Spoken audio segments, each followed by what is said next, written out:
देखिए, ये तो भारतीय पुलिस की नाकामी है कि वो एक साधारण घरेलू महिला को अभी तक नहीं ढूंढ पाई है। और ये सवाल जो है, जहाँ तक पूछा जाना चाहिए तो गृह मंत्री से पूछा जाना चाहिए कि उनके अंडर में जो मंत्रालय है उसमें पुलिस विभाग ये सब क्या कर रहा है, कैसे हैं, कहाँ हैं, वो मिल क्यों नहीं रही हैं। ये एक चिंता का विषय भी है।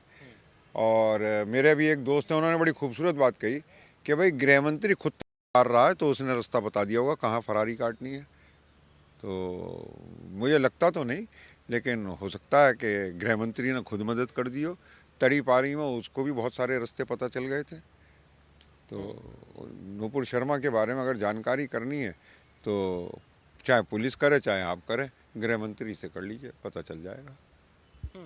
एक तरफ जो है विधानसभा, बंगाल की विधानसभा में निंदा प्रस्ताव पारित होता है, उस पर भी लगातार चर्चा चलती है। उसके बाद भी कई सारे नेता जो है गिरफ्तारी की मांग करते हैं, लेकिन अब सारे मांग, सारे डिमांड जो है मतलब धरे के धरे रह जाते हैं। कुछ खबरें नहीं समझ में आ रही हैं। तो अब ऐसे हालात में क्या कुछ हो सकता है? देखिए, ये जो सेलेक्टिव एक्शन की कहानी चल रही है ये देश के लिए घातक है। पर इन लोगों को इस बात से कोई मतलब नहीं है, क्योंकि सबसे बड़े देशघाती तो इस वक्त सरकार में ही है। आप नूपुर शर्मा के ढूंढने की बात कर रहे हैं, अभी इतना हंगामा हुआ तो बुलडोज़र कहाँ चला गया था? बुलडोज़र एक कौम के लिए है बस, सिर्फ उन्हीं के ऊपर जो है देश उन्हें सबक सिखाएगा। देखिए, मैं बारंबार पहले भी कह चुका हूँ, तो ये कि साहब कार्रवाई पुलिस नहीं कर रही, मैं आपसे पहले दिन से डिमांड कर रहा हूँ कमिश्नर ऑफ पुलिस को हटाइए। ना उसने संज्ञान लिया, ना एफआईआर दर्ज करी, फिर गिरफ्तारी से उसे फरार हो जाने दिया। लेकिन वो क्यों इनके रहमो करम पे यहाँ पे ये क्यों उसे रखे हुए हैं, उसकी कोई मेरिट तो बता दें आप। देश इनको तनख्वाह देने के ही लिए है, टैक्स पेयर्स के पैसे से इनको सिर्फ तनख्वाह देने के लिए, या सिर्फ कानून जो है कुछ जाति विशेष और धर्म विशेष लोगों के लिए है, वहीं पे कार्रवाई होगी।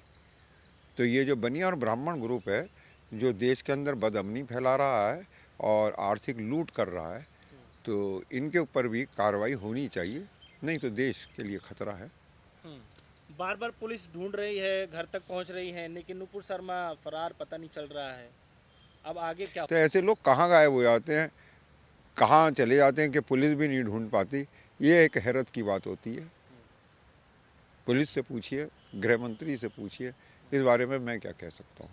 नहीं, प्रयागराज में जो हिंसा है उस पर तो तमाम तरीके की क्रियाएं देखने को मिली, तमाम जगह बुलडोजर भी चले, लेकिन नुपुर शर्मा से आज तक एक सवाल नहीं देखिए, इस वजह से है कि वहाँ जो बैठा हुआ है सत्ता में इस वक्त, वो बंदरिया खिलाने वाला एक मदारी बैठा हुआ है। बंदरिया को नहीं देखी आपने, मुख्यमंत्री की गोदी में बैठी हुई?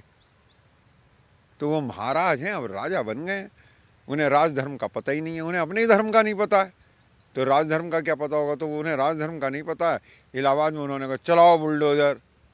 और आईपीएस और आईएएस जिन्हें जिन्हें विधि का शासन लागू करने के लिए नियुक्त किया गया था, ये अपने आकाओं को बस सलाम भर बजा रहे हैं। तो देश में इस वक्त जो सबसे बड़ी गद्दारी संविधान के और कानून के साथ अगर कोई कर रहा है तो वो आईपीएस कर रहा है, आईएएस कर रहा है। तो अब क्या कुछ आप देख रहे हैं, इसमें क्या कुछ हो सकता है? आगे कार्रवाई कैसे की जा सकती है? क्योंकि अभी तक तो कुछ समझ नहीं आ रहा है, ना ही कोई सवाल पूछे जा रहे हैं, ना ही किसी देखिए, तरीके। कोई खतरा नहीं है नूपुर को गिरफ्तारी के बाद भी जेल में, जेल भी इनकी है।